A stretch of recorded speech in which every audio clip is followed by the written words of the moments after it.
You grew up a big Dallas Cowboys fan. Are you at all extra geeked up to play in the stadium? Definitely. Looking forward to it. I was a part of the team that played LSU there. I went there as a red shirt. But to be able to play in the stadium will be a lot of fun. Tyson Alger, middle. Marcus, there seems like there's been a couple games this year where it's maybe taken you a couple series to really kind of dial in your throws. Maybe kind of, I think against Florida State, you were overthrowing a little bit. When you come back to the sideline, is it something where you just calibrate yourself, or is there a coach that comes and talks to you, or how does that kind of process work for you? Just for me, it's just to refocus. You tend to miss some throws sometimes, but for me, it's just continue to have the same mentality and don't really let it bother me. Gary Horwitz. Actually, all right. Yeah, we'll tag team here. Chance here, Horwitz. Okay. A lot of your teammates have been saying that you have made them a better player just by how you've carried yourself on the field, in practices, etc. What does it mean to you when you hear statements like that? First off, it's nice of them to say that. Means a lot, and I think that's really the goal of our team is try to be the best teammate that you can be, and for them to say that means a lot. Chantel, right here. Marcus, you have fewer festivities and activities this week than you did for the Rose Bowl. Going into that, are you sort of grateful to be in Eugene and have more of a normal week despite the game being that much more important? Yes, of course. It's always nice to kind of be in a familiar setting. So for us, it's nice to be back in Eugene. For us, it's really just taking it like a normal week, like a normal away game.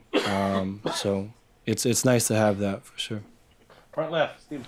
Marcus, you talked before the Heisman about how winning that was a dream of yours. I mean, in the same way, when you were a little kid, did you grow up dreaming of winning a national championship in college? Of course. I'd trade the Heisman to win this.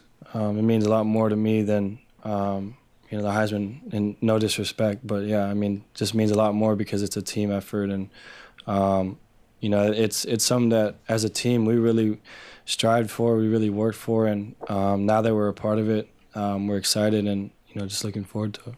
Jerry.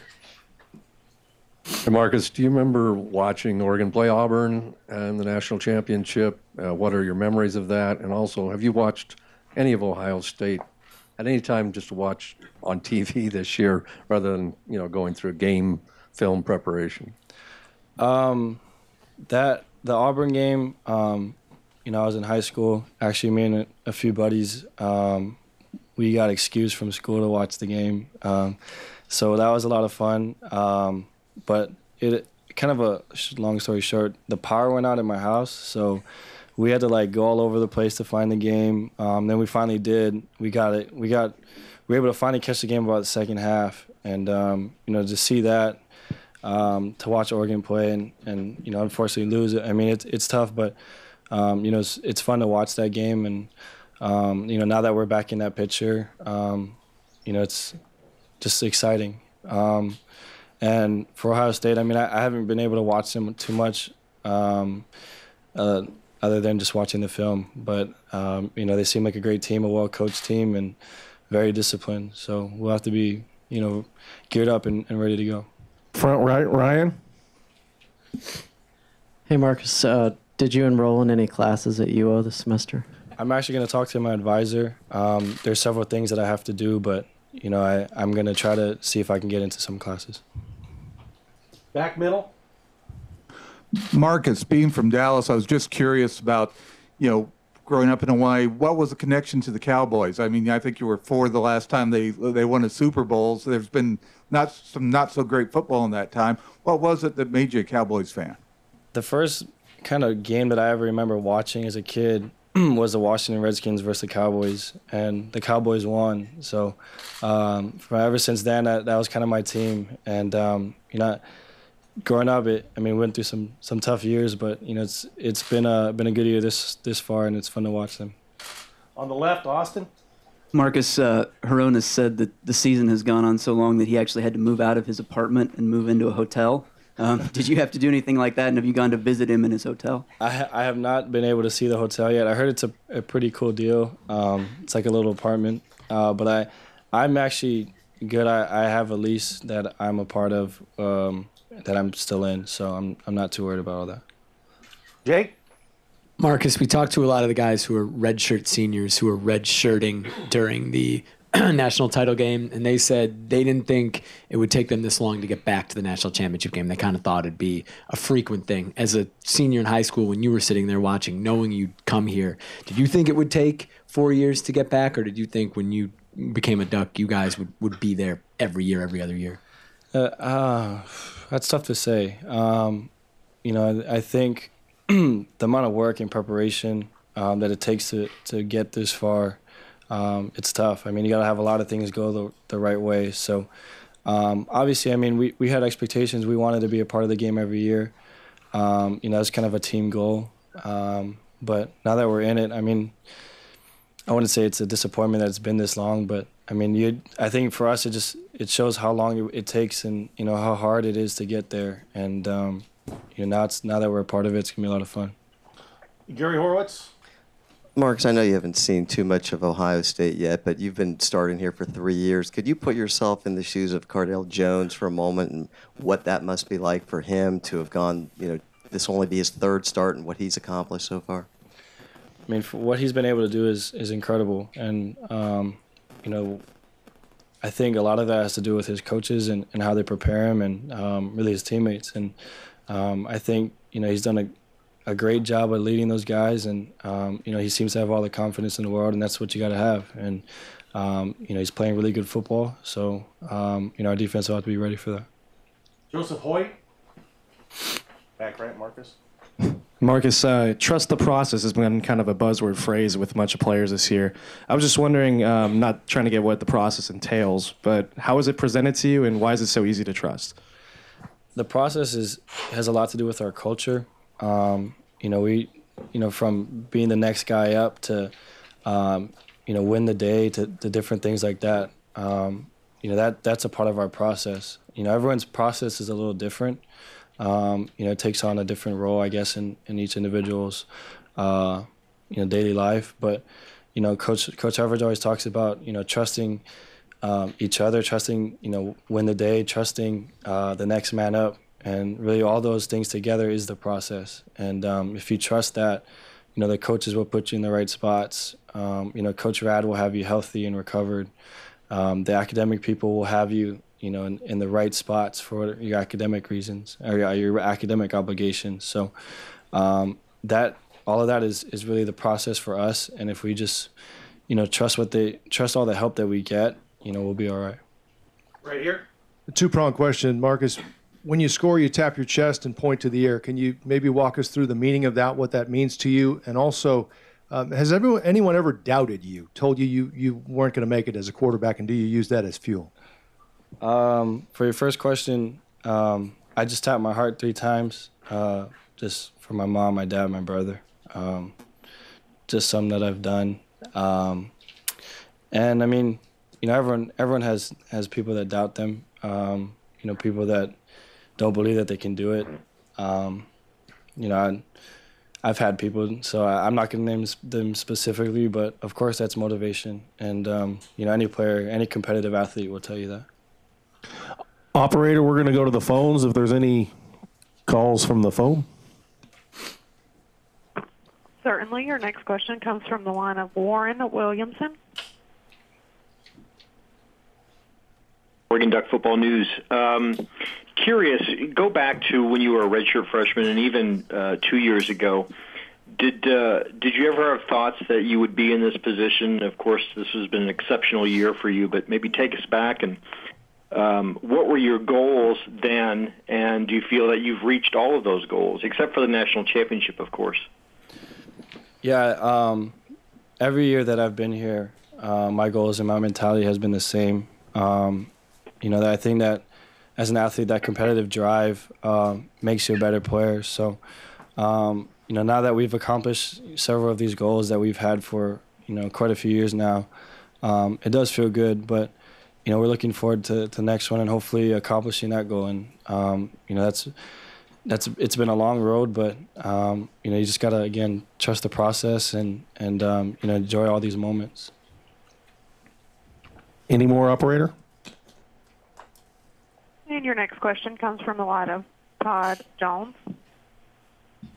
Hey, Marcus, Todd Jones from the Columbus Dispatch. Can you just tell us a little about what it's like to play for Coach Helfrich, what it is about his personality and his approach to practices and getting you guys ready, what it is that you players have related to so well?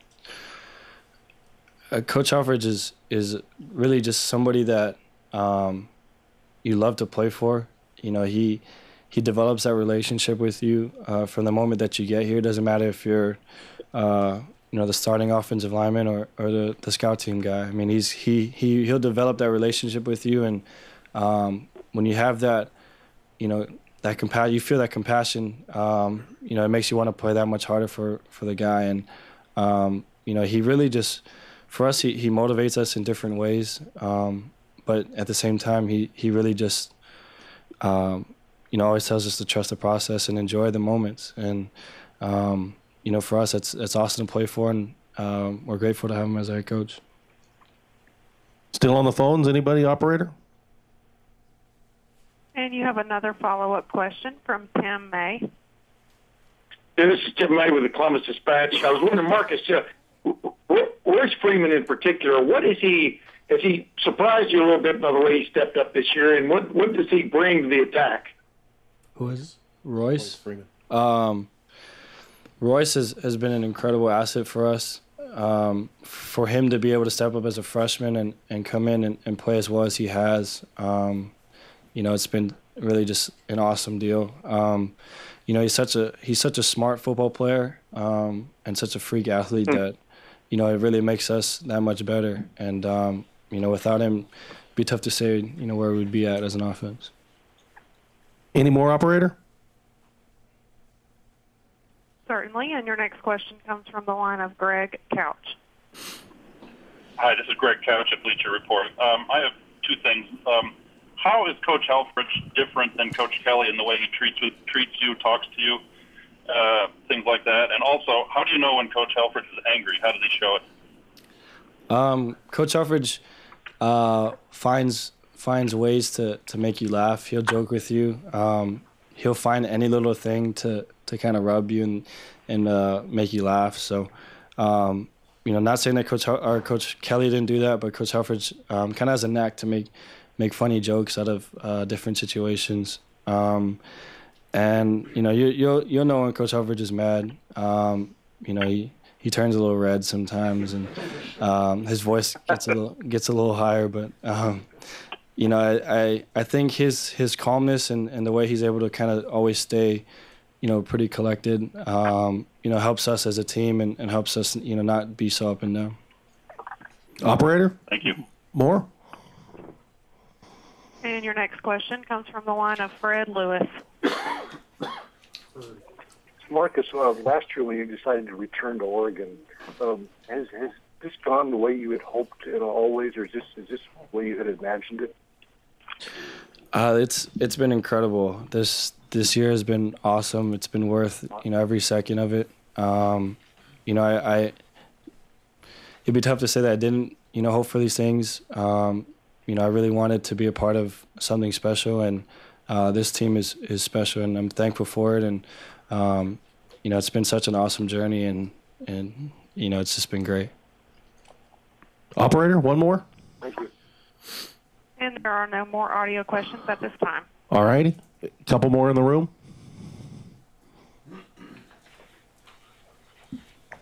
You talked about Royce Freeman and his impact, but talk about Tyner and his return to the Rose Bowl and how big it's going to be to have him back in the national championship game.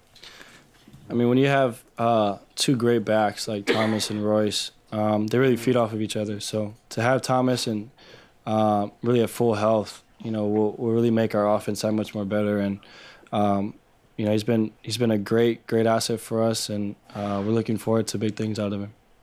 Middle, Andrew. Marcus, of all the weapons you guys have, I don't think many expected Evan Bayless to have as many catches as he did in the Rose Bowl after 4 all this season combined. how in the world did he get open so often? Or was he doing anything differently or schematically to get open? Or how did he have such a game like that? A lot of it had to do with our game plan. He found ways to get open. He really, did a good job of finding some open space in some of those zones, especially on, some rollouts and stuff like that. But a lot of it had to do with our scheme that game, and for us, it's awesome to see him step up and make plays like that. And he's done a great job, and we're looking forward to more out of him. Back middle. Marcus, what is it, if there's anything out there that either people don't get or don't understand about your program, or maybe a misconception out there about you guys? I don't know. That's tough to say. People are gonna have their opinions. We really don't focus on those things. We really focus on each other and find ways to get better as a team. People are always gonna have their doubts. People are always gonna say things like that. But for us, we just focus on what's at hand and each other. Far right, Jake. Marcus, you guys were at such an emotional high on Thursday, winning the Rose Bowl on a podium, confetti falling. How have you personally been able to kind of come down from that and refocus? And the team in general, have the older guys had to kind of refocus everybody? No, I firmly believe that this team refocused based on the fact that we're part of the national championship, and this is something that very few teams ever get to be a part of. And I think that quickly allowed us to kind of not really ditch the ceremonies and the celebratory stuff like that, but it really helped us kind of refocus and make sure that we're on the same path that's made us successful this year. So just being a part of this national championship game really helped us kind of regain our focus and get ready for it. Front row on the left, Gary. Marcus, you've had such balance with your receivers this year, and the last two games, especially the Rose Bowl, Darren Carrington really stepped up. Can you talk about what he's meant in his growth this season? All those guys. And I think it really honestly starts with Keenan Lowe. Keenan taught a lot of these guys, what they're doing out there on the field. And, they all look to him as their leader. And DC really kind of fed off that, and so many other guys did as well. But DC really has come a long way, not only as a football player, but as a person. And, it's fun to watch. I think that's, the coaches always talk about watching guys grow. And I think to see DC from where he was at in the beginning of the year to now, what he's been able to do, it's definitely just kind of an enjoyment to see. Jerry over here on the right. Segue on Keenan Lowe. Can you think back to your redshirt freshman year, the winter? Keenan Lowe saw you by yourself working out at the recreation field to U of O, running 100-yard wind sprints up hills, doing fake handoffs by yourself. At least that's what he came home and told Grant Thompson. When you were doing that, were you thinking of the possibility of where you are now? Or was that, can you just kind of reflect on how much effort you put into getting where you are now? Yeah, it takes a lot of hard work. I don't really have much to say about that, but I really wanted to be a part of this team. I wanted to contribute, and I wanted to find ways to get myself better, and whatever I could do, it didn't matter whether it's running or doing, play action passes or stuff like that. You can always find ways to get better, even if it's by yourself. And I really took that to heart and wanted to just make an impact. And it's nice to see it kind of pay off for sure. All right, one more right here. Thank you. Tiffany Eckert, KLCC NPR. Do you consider one of your lifetime achievements meeting David Letterman, doing the top 10? And tell the truth, was he cool? Yeah, he was awesome. To do the top 10 was a special time. That was a lot of fun. And to meet Dave, and he's I think he'll be done pretty soon if I'm not mistaken. So to be a part of that, to actually meet him and be part of the top 10 was just a lot of fun, and I enjoyed it. You read well. Thank you.